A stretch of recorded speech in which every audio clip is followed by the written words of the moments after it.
2 years ago, we reviewed a mid-range phone. It wasn't very powerful, but it used a 108 megapixel main camera, making it the best phone for taking photos in its price range. Now 2 years later, we also received a mid-range phone from a different brand. It has exactly the same idea as that phone from 2 years ago.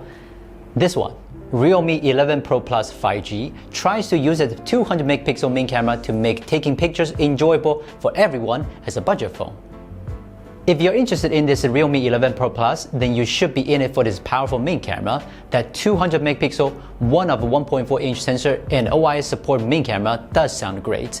This is a phone that costs around $300, and no one in its price range should have a better main camera than it. Indeed, it didn't let us down. I took a lot of photos and every one of them was beautiful. Realme used this ultra-high resolution sensor mainly to enable the budget phone without telephoto lens the ability to shoot from long distance away. So can the 11 Pro Plus really do that? For the most of the time, it really can.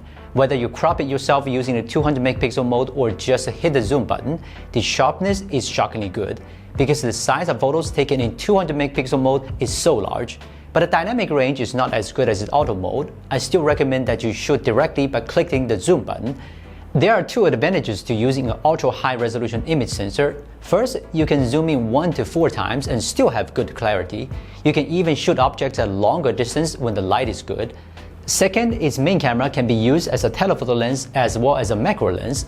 Telephoto cameras have a long closest focus distance, so it's hard to get close enough to shoot objects. Realme 11 Pro Plus's in-sensor zoom technology can solve this problem. At night, as long as the light is not super low, the performance is also better than expected. Photos are also not so blurry as to be unusable at all. There's only one situation where it would be worse than a phone with a telephoto camera, and that's low light combined with the high contrast scenarios. We can't expect it to capture any scene perfectly with just one lens. After all, it's not expensive for most people.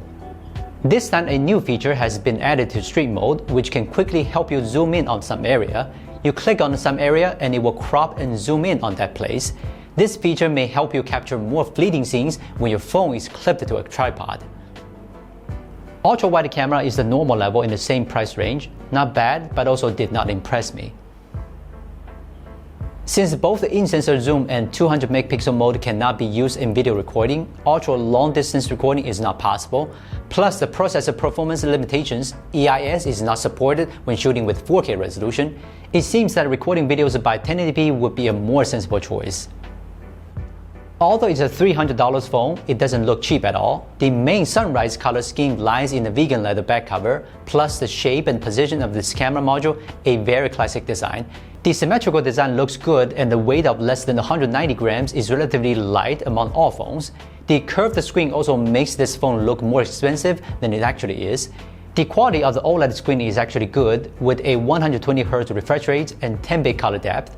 Although the resolution is still 1080p, but the PWM dimming frequency reaches 2160Hz. As for other specs, it has everything except the II emitter and headphone jack.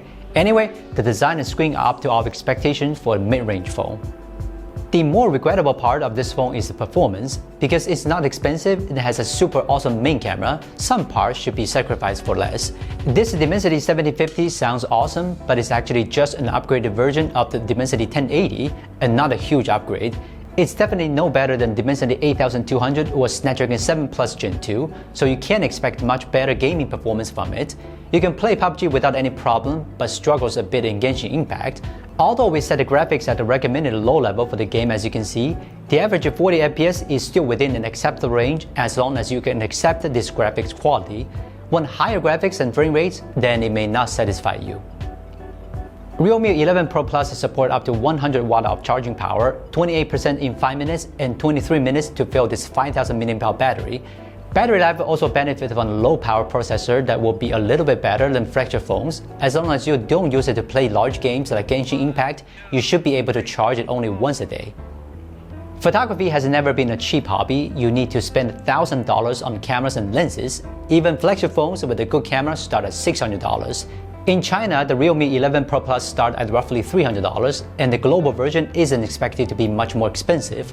Making photography fun for everyone with a phone, including people on a budget, should be the reason why Realme 11 Pro Plus was born.